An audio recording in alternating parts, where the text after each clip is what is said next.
السلام علیکم ورحمۃ اللہ وبرکاتہ۔ تعلیم الاسلام مکمل 4 حصے۔ تالیف حضرت علامہ مفتی کفایت اللہ رحمۃ اللہ علیہ۔ تیسرا حصہ چل رہا ہے۔ آج کا عنوان ہے معجزہ اور کرامت کا بیان۔ سوال: معجزہ کسے کہتے ہیں؟ جواب: اللہ تعالیٰ اپنے پیغمبروں کے ہاتھ سے کبھی ایسی خلاف عادت باتیں ظاہر کرا دیتا ہے جن کے کرنے سے دنیا کے اور لوگ عاجز ہوتے ہیں، تاکہ لوگ ایسی باتوں کو دیکھ کر سمجھ لیں کہ یہ خدا کے بھیجے ہوئے ہیں۔ ایسی باتوں کو معجزہ کہتے ہیں۔ سوال: پیغمبروں نے کیا کیا معجزے دکھائے؟ جواب: پیغمبروں نے خدا کے حکم سے بے شمار معجزے دکھلائے ہیں۔ چند مشہور معجزے یہ ہیں۔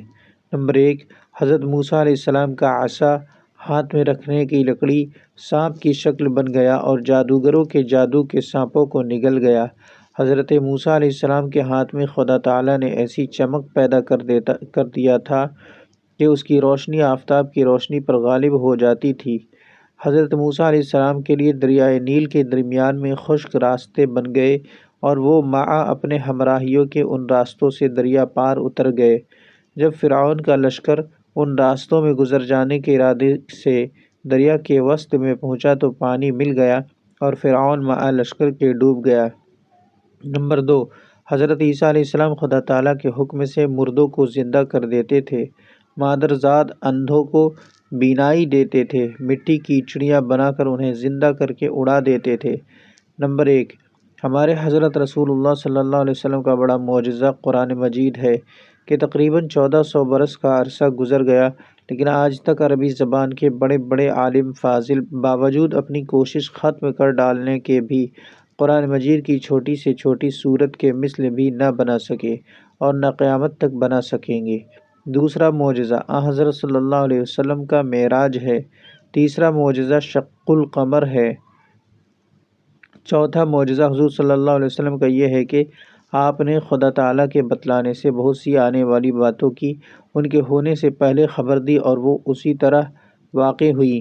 پانچواں معجزہ حضور صلی اللہ علیہ وسلم کا یہ ہے کہ حضور صلی اللہ علیہ وسلم کی دعا کی برکت سے ایک دو آدمیوں کا کھانا سینکڑوں آدمیوں نے پیٹ بھر کر کھانا کھا لیا۔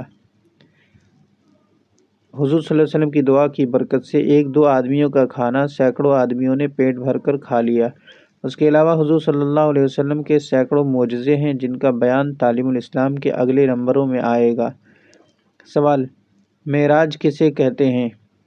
جواب: اللہ تعالیٰ کے حکم سے حضور انور صلی اللہ علیہ وسلم رات کو جاگتے میں اللہ تعالیٰ کے حکم سے حضور انور صلی اللہ علیہ وسلم رات کو جاگتے میں براق پر سوار ہو کر مکہ معظمہ سے بیت المقدس تک اور وہاں سے 7 آسمانوں پر اور پھر جہاں تک خدا تعالیٰ کو منظور تھا وہاں تک تشریف لے گئے۔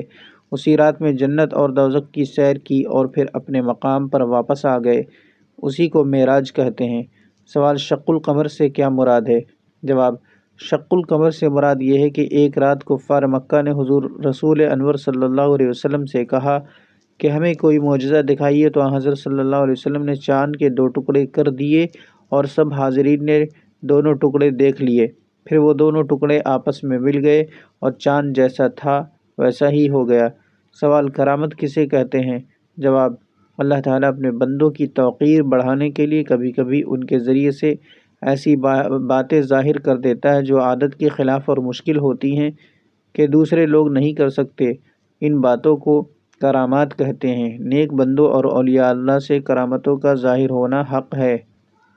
سوال: معجزے اور کرامت میں کیا فرق ہے؟ جواب: جو شخص نبوت اور پیغمبری کا دعویٰ کرتا ہو اور اس کے ہاتھ سے کوئی خلاف عادت اور مشکل بات ظاہر ہو تو اسے معجزہ کہتے ہیں، اور جو شخص پیغمبری کا دعویٰ نہ کرتا ہو لیکن متقی پرہیزگار ہو، اس کے تمام کام شرع شریف کے مطابق ہو اور اس کے ہاتھ سے کوئی ایسی بات ظاہر ہو تو اسے کرامت کہتے ہیں، اور اگر خلاف شرع اور بے دین لوگوں سے کوئی خلاف عادت بات ظاہر ہو تو اسے استدراج کہتے ہیں۔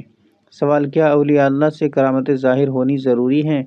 جواب: نہیں، یہ کوئی ضروری بات نہیں کہ ولی سے کوئی کرامت ضرور ظاہر ہو۔ ممکن ہے کہ کوئی شخص خدا کا دوست اور ولی ہو اور عمر بھر اس سے کوئی کرامت ظاہر نہ ہو۔ سوال، بعض خلاف شرع فقیروں سے ایسی باتیں ظاہر ہوتی ہیں جو اور لوگ نہیں کر سکتے، انہیں کیا سمجھنا چاہیے؟ جواب، ایسے لوگوں سے جو شریعت کے خلاف کام کریں، اگر کوئی ایسی بات ظاہر ہو تو سمجھو کہ جادو یا استدراج ہے، کرامت ہرگز نہیں ہو سکتی۔ ایسے لوگوں کو ولی سمجھنا اور ان کی خلاف عادت باتوں کو کرامت سمجھنا شیطانی دھوکہ ہے۔ اس کلپ کے لیے اتنا ہی۔ جزاکم اللہ خیر الجزا، والسلام علیکم ورحمۃ اللہ وبرکاتہ۔